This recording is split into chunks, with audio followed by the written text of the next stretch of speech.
ভালো লাগে না। ওরে বাবা, এত শক্তিশালী তোমার, তাও তুমি বলতে পারতেছো না।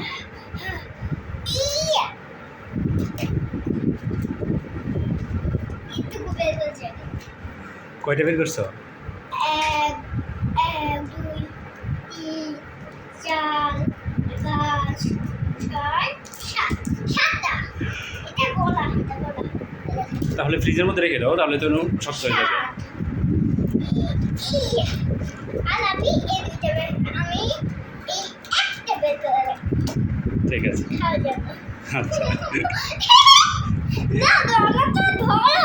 এখন তুমি খুশি হয়েছো? আগে সেটা বলো বন্ধুদেরকে। ধরো তো আমি না হয় ফোনের মধ্যে দিয়ে দিব। এখন বন্ধুদেরকে কিছু বলো, খুশি হয়েছো? আমাকে ছিলতে দাও।